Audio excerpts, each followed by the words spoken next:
Take a walk down by the sea, picking up. Como hemos avanzado en otras ocasiones, la polarización de un país cava trincheras ideológicas que atan a los militantes a aguantar caiga quien caiga y pase lo que pase.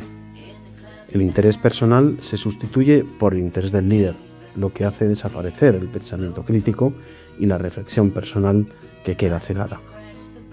Que el Partido Socialista siga teniendo un caladero de votos de más de 6 millones de votantes, según las estadísticas de intención de voto, confirma lo que venimos diciendo. Esto nos lleva a concluir que la corrupción está sostenida por quienes lo permiten, empezando por sus propios votantes. Desde la llegada de Pedro Sánchez al gobierno, mediante una moción de censura para combatir la corrupción del Partido Popular, cuando Mariano Rajoy era el responsable del Ejecutivo, el PSOE ha tejido lo que puede entenderse como una estructura diseñada para asegurar que, sea de forma activa o pasiva, sus intereses prevalezcan, neutralizando disidencias, críticas o investigaciones, es decir, lo que venimos denominando corrupción estructural. El relato oficial que justificaba la moción apelaba a la necesidad de regeneración. Y paradoja o no, los mecanismos de poder puestos en marcha a las órdenes de Sánchez han tendido a consolidar una hegemonía estatal no solo a través del control del aparato gubernamental, sino, y sobre todo, mediante la usurpación, directa o indirecta, de los resortes del Estado. Uno de los pasos fundamentales ha sido la colonización de numerosas entidades públicas mediante la asignación de cargos a socialistas afines. Tal es esta colonización que en 7 años de gobierno, al menos 40 entidades públicas han sido objetos de esta estrategia. Y tal cantidad de acciones no es casual. El objetivo era, desde el principio, asegurar la lealtad de cúpulas administrativas, regulatorias o económicas para que su gestión responda al mantenimiento de ciertos privilegios, influencia e impunidad. Es decir, una manera de controlar todo aquello que se mueva bajo la sombra del poder. Las tácticas son tan básicas como el nepotismo, purgar a los disidentes internos y controlar el aparato administrativo del Estado, desde organismos reguladores hasta empresas públicas, configurando al final un sistema, una red, una telaraña en el que el poder ejecutivo se prolonga más allá de su ámbito inmediato. Pero la dominación institucional no basta. Para consolidar una hegemonía real y mantener la impunidad, es imprescindible controlar el relato, que es lo que al fin y al cabo llega al pueblo, que va a votar y les va a seguir votando porque van a creer lo que el líder les diga. Aquí entra en juego la compra de intereses económicos y financieros en medios de comunicación, incluyendo medios públicos, como es el caso de la bochornosa actuación diaria de Televisión Española, más conocida como Telepedro. La servidumbre de estos medios permite que la línea editorial se convierta en una cámara de eco de la Moncloa, porque dependen de subvenciones, publicidad institucional o de la propia estructura estatal. Y estos pagos legales, en apariencia, se convierten de facto en mordidas, porque los medios eligen no combatir la verdad, sino propagar como un aparato más del Estado aquellas órdenes mediáticas que se dan desde la Moncloa. Así, críticas o investigaciones se silencian o invierten incluso la realidad de los hechos para perseguir al disidente. Desde los medios se señalan a personas, a empresas o a partidos políticos de tal forma que se queden bloqueados ante la presión social y mediática. Esta relación entre poder económico, político y mediático es esencial para que la corrupción estructural sea una realidad. Y la tercera pata de esta estructura se inserta en el tejido empresarial.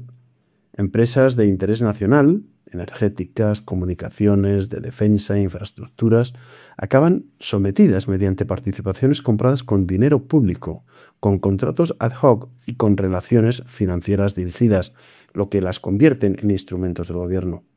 Porque el poder absoluto no solo trata de ganar elecciones, trata de buscar controlar el poder real de la economía, los flujos Porque el control del poder real no solo se conquista ganando elecciones. Se busca controlar el poder real, la economía, los flujos financieros y la contratación, es decir, las palancas fundamentales del Estado. Todavía quedan espacios no completamente colonizados, por ejemplo, el poder judicial y los cuerpos de investigación destinados a la corrupción. Pero también aquí la presión es evidente. Por ejemplo, la UDEF, dependiente del Ministerio del Interior que regenta Fernando Grande Marlaska, está bloqueada, abro comillas, sin nada que hacer, cierro comillas, y mientras la Unidad Central Operativa, la UCO, que pertenece a la Guardia Civil y dependiente de la Judicatura, sufre filtraciones, presiones y maniobras de desgaste desde que investiga las corruptelas del gobierno, de familiares de Pedro Sánchez o del PSOE. Como esto se le resiste, llega el regalo envenenado. Es decir, el gobierno ha ascendido a general de brigada al coronel Rafael Yuste, jefe de la UCO, y ha condecorado al teniente Antonio Balas. Ambos, cerebros investigadores, son así apartados mediante el método clásico de la patada hacia arriba, y todo perversamente ejecutado. Este asedio institucional a la justicia representa la fase más delicada del proceso. Si se derriba esta valla, la colonización de todos los resortes del Estado se completaría. Y nos podemos preguntar, y con razón, ¿qué supone para la democracia una estructura corrupta, que lo controla todo sin contrapoderes? Pues, para empezar, que la democracia se vacía de contenido, cuando quienes deben servir al pueblo se convierten en privilegiados. Es decir, ya no somos todos iguales ante la justicia, por ejemplo. La separación de poderes se debilita, la justicia pierde independencia, la administración pública se politiza y el ciudadano pierde confianza en las instituciones. Y lo peor, porque todo esto termina generando desencanto, abstención, resignación y radicalismo, un mal para la estabilidad social, moral y política de España. La recuperación institucional exige medidas firmes, una convocatoria inmediata de elecciones, devolver a las instituciones su espacio legítimo, emprender reformas constitucionales profundas para que esto nunca más vuelva a suceder, controlar los conflictos de interés, garantizar medios independientes y fomentar una cultura de integridad y responsabilidad civil. Recuperar una democracia real exige valentía, transparencia, un regreso al orden institucional y sobre todo la convicción de que el Estado no es un botín, sino patrimonio de los ciudadanos. Y la siguiente pregunta también está obligada y exige una respuesta muy responsable. ¿Están preparados quienes vengan para trabajar duramente con la España rota que recogerán?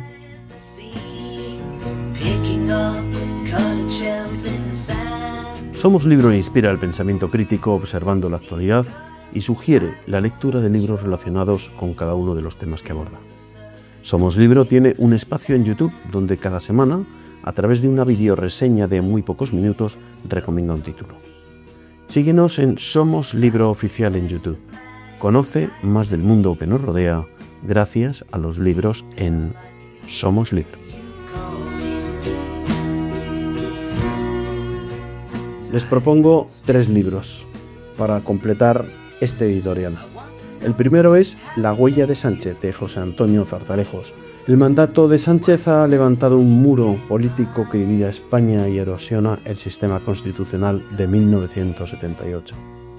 El autor analiza cómo el sanchismo, heredero del zapaterismo y cercano a las democracias iliberales, practica el frentismo, vulnera los límites institucionales y se apoya en fuerzas nacionalistas.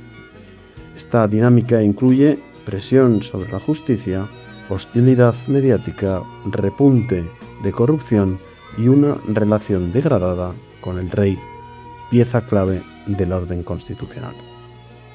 El segundo es Gomorra, escrito por Roberto Saviano. Este interesante relato histórico de cómo una leyenda de la mafia logró un poder casi omnímodo gracias a la red de corrupción estructural que llegó a alcanzar. El paralelismo de esta narración con la evolución del gobierno en sus últimos años casi hace reír si no fuera tan grave. Mientras tanto, sus votantes siguen, como los aztecas, sacrificando sus vidas para que el sol siga saliendo día tras día.